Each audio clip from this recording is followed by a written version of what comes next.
pour inaugurer cette première journée avec, on enfile notre imperméable et nos bottes pour découvrir un métier en lien avec le vivant.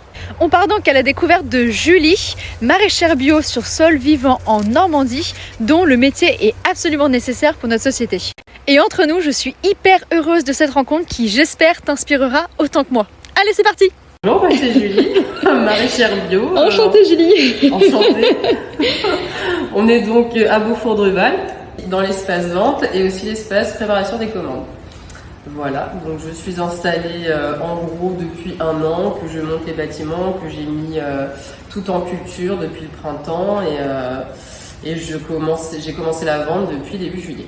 Cela fait 3 mois que Julie a ouvert à la vente les légumes de Beaufour, en Normandie. Tu peux te rendre sur place les mardis et vendredis à partir de 17h. Et là, on peut admirer ensemble le fruit de ses premiers mois de travail. Pour les Normands, je te partage son adresse en commentaire. Parce qu'il y a ça aussi à avoir en tête, c'est que t'es maraîchère, donc ton métier c'est de faire pousser des légumes et les revendre de manière ultra vulgarisée. Tout à fait. Mais à côté de ça, tu es aussi gestionnaire, parce que tu dois rentrer dans tes charges, tu dois être en mesure de bien calculer pour pas avoir trop de pertes, pour pas être en manque non plus. Donc tu as plusieurs casquettes. Voilà, chef d'entreprise, c'est un peu l'idée, il faut être polyvalent, surtout dans le maraîchage. Touche un peu à tout, quoi. Tu peux être, faut bricoler un peu parce que je travaille avec des machines, parce que là tu vois le hangar, par exemple, je l'ai monté avec mon père. Faut savoir bricoler un peu, il faut produire, donc effectivement connaissance en maraîchage, il faut vendre et oui. Mais donc t'es toute seule pour tout faire? Ouais. Aussi bien produire que vendre, que livrer. Voilà, c'est l'idée. T'occuper tes 2 petits chats que j'ai vus. J'ai quand même du personnel, attention, c'est important parce que c'est la chasse que mulot. Viens là toi. Voilà, ça c'est ma nouvelle stagiaire. En gros, j'ai dimensionné l'entreprise pour justement ne pas avoir à embaucher et de façon justement à ce qu'il n'y ait qu'une personne sur la ferme. Donc voilà, j'ai fait en sorte de ne pas trop planter, de pas trop faire, mais l'idée c'était de dimensionner un outil juste pour moi en fait. Et qu'est-ce qui t'a donné envie de devenir maraîchère? Je suis partie voyager 1 an en Australie. J'ai pris un visa de vacances-travail et du coup ça m'a permis de voyager en finançant mon voyage, quoi. Et j'ai fait pas mal de ramassage de fruits et légumes là-bas. Et ça m'a plu le fait de continuer à bosser dehors. En rentrant, au bout d'1 an, je me suis dit pourquoi pas le maraîchage. Je crois que je cherchais aussi quelque chose pour m'installer à mon compte. Et clairement les centres équestres c'était pas accessible. Exactement. Et du coup, le maraîchage avait l'air plutôt accessible, tu vois, en termes de petite entreprise, tout ça. J'avais un petit apport perso. Je me suis dit, allez, pourquoi pas. Donc, j'ai été formée à Coutances pendant 1 an. J'ai eu donc un BPREA, brevet professionnel d'exploitant agricole. Je suis aussi partie sur ce projet-là, tu vois, dans mon idée, c'était je trouve un terrain et je construis tout. Parce que j'ai mon papa qui est dans la construction. D'accord, ok. Donc voilà, l'idée, c'était aussi de partir de rien, de tout construire mais le multitasking là, t'es tac tac tac. Exactement. Mais sinon non, je pense que je l'aurais pas fait. Il y a une pancarte à l'entrée qui disait maraîchage sur sol vivant. Oui. Qu'est-ce que sol vivant signifie? Alors, ça veut pas dire que les autres maraîchers ont un sol mort. J'imagine, j'espère. Pas du tout, c'est juste un mouvement qui s'appelle comme ça. Bonjour. Et en gros, qui veut dire maraîchage sans travail du sol. En tout cas, le moins possible. L'idée, c'est en gros ne pas travailler le sol pour laisser toute la vie du sol vivante et travailler à notre place. Une nouvelle génération, un peu comme moi, de néo-ruraux qui ont fait des reconversions professionnelles, c'est pas mon métier de base. Justement, vu que c'est pas nos métiers de base, on a plus tendance, je pense, à aller voir un peu c'est quoi les nouvelles techniques, c'est quoi l'agriculture de demain, en plus en mettant à jour un peu avec le changement climatique qui est en cours. Je suis labellisée bio, mais que je traite pas. Parce qu'il y a des bio qui traitent. Moi, je n'ai pas envie de traiter. Je mets pas de soufre, je mets pas de BT, je mets pas de produits. T'as un certificat pour prouver que tes produits sont bio? Ouais, j'ai un certificat bio. Je suis certifiée par EcoCert. Et tu vois, c'est C'est le Bio 01. Bio 01, ça veut dire EcoCert. Exact. Bio 010, c'est un autre certificateur, etc. Pour un peu comprendre le quotidien d'une maraîchère, Ça marche. qu'est-ce qui se passe à 19h un mercredi soir? À savoir, préparation de commande pour les Biocop. Préparation de commande pour livraison demain matin pour aller livrer au Biocop. Formidable, on sera là. Alors c'est parti. Du coup en fait ce que je fais, en gros je reçois mes commandes par mail.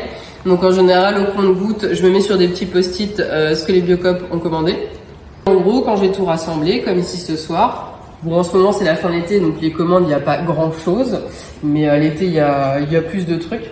Voilà, j'installe tout là, à la fraîche et puis je mets dans les cagettes avec la quantité des commandes et après hop dans la voiture et c'est parti. Tampon, j'ai mon petit cahier livraison. Donc là je mets un coup de tampon. Je prends l'adresse de chaque entreprise que je livre. Les carottes jaunes. Voilà, et la commentaire désiré, ça c'est une variété chacun. Petite question, comment tu définis tes prix?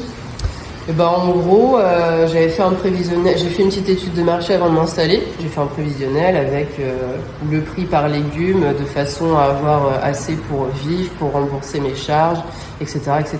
Et puis bah là, j'ai essayé de l'adapter un peu avec ce que je vois ce que j'ai vu dans les magasins bio et pas bio, enfin par rapport aux bio de grande surface et par rapport aux maraîchers qui sont autour de moi, quoi. Qui est trop stéréotypé et clairement en maraîchage, il n'y a pas assez de nanas encore, quoi. Enfin oui, ok, c'est un métier physique et tout, mais on a quand même de la machinerie, on a des trucs pour soulager et c'est pas.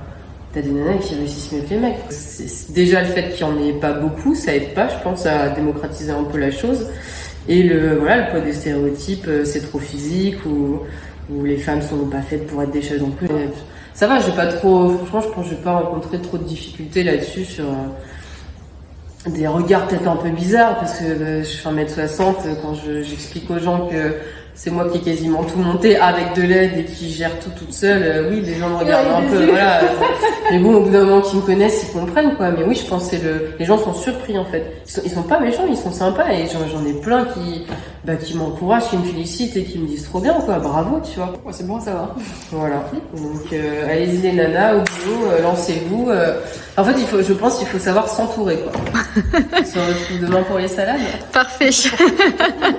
Il est 7h et quelques et je pense qu'on voit que j'ai encore un peu les yeux fatigués. Mais je m'apprête à rejoindre Julie, notre maraîchère, pour aller découper les salades avec elle qui seront ensuite livrées au Biocop avec lequel elle est partenaire. Tu nous accompagnes? En Normandie, la Capuche s'impose. Hello Julie. Ça va. J'ai sorti le kawaii là. Bah ouais, ça vient. Obligé. Il devrait pas pleuvoir avant 2 heures. Ok, tout va bien. T'as tes bottes? Par rapport à l'organisation, t'as des plans de production, Oui. t'as un grand tableau sur lequel tu en gros, fais un peu ta semaine. Je vais planter ça sur cette Ok. parcelle-là, ça s'appelle une sole, sur cette sole-là, je vais mettre ça, et puis ça va tourner dans un certain sens sur tant d'années. Du coup, avec ça, tu te fais un planning de culture où tu vas te faire par rapport aux dates. Ok, semaine 1, je dois faire ça, semis de ça, plantation de ça, etc.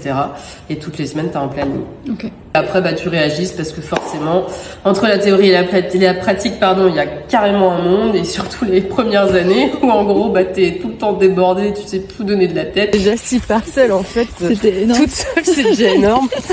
Et je pense que il y a des choses que je peux plus optimiser, des enchaînements de culture pour du coup que ça prenne moins de place au final. Et Là, nos c'est les fameuses salades. salades. Voilà, là, c'est ce qui nous intéresse. Une caisse, j'essaie de prendre les plus gros gabarits. Votre oignon. Je regarde s'il y a des feuilles un peu sales, j'enlève. Ah ouais, vas-y, ça c'est les passe-pieds, tu peux y aller. Et voilà, en gros, celle-là elle est belle. Donc voilà, c'est exactement celle-là, on va la prendre. Voilà, c'est bon, je peux t'embaucher du coup. Voilà, et donc là tu coupes les salades tout de suite pour qu'elles soient au plus fraîches pour tes livraisons. Exactement, c'est le seul truc que je récolte le jour même. Ou les radis quand j'en ai pas beaucoup, parce que pareil, les femmes présentent mieux quand tu les coupes le jour même, quoi.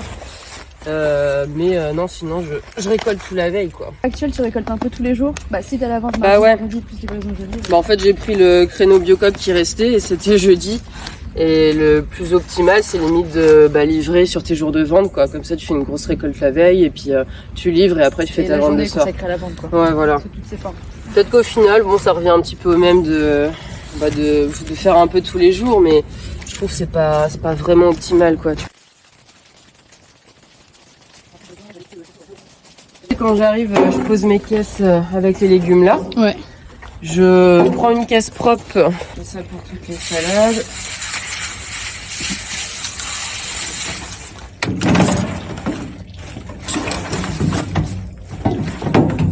Mon ambition, c'est pas d'embaucher, c'est de rester justement sur une petite production qui me permette juste d'en vivre moi. J'ai pas prétention à me faire un gros salaire, je veux juste voilà, bien en vivre, sachant que bah voilà, je vis quand même dans un cadre chouette, que je peux manger mes légumes, j'ai pas des grosses charges, donc voilà. Et puis non, mon ambition c'est plus de bien faire tourner la boutique. Si j'y arrive plus tard, planter par exemple des fruitiers pour un peu diversifier ou mais bon, ça prend du temps, c'est un métier, peut-être que j'embaucherai au final. Mais ouais, j'aimerais bien déjà pour moi mettre quelques fruitiers et puis peut-être pour tu vois entre chaque parcelle pour lutter un peu contre le vent, pour faire de l'ombre, pour le réchauffement climatique, tout ça. Je me suis concentrée sur les légumes classiques. Mais après, l'année prochaine, par exemple, j'aimerais faire du panais, du fenouil, du melon, voilà. On fait du pousser du melon aussi en Normandie. Bah ouais. Sous serre peut-être. Oui, sous serre, bien sûr. Ouais. Bien de faire une belle entreprise qui tourne bien et d'avoir un peu plus de clients, de mieux écouler les stocks. Voilà. C'est tout ce que je me souhaite pour l'avenir. C'est sympa. Voilà. Bon, allez, maintenant on va charger. Petit focus sur ta stagiaire préférée.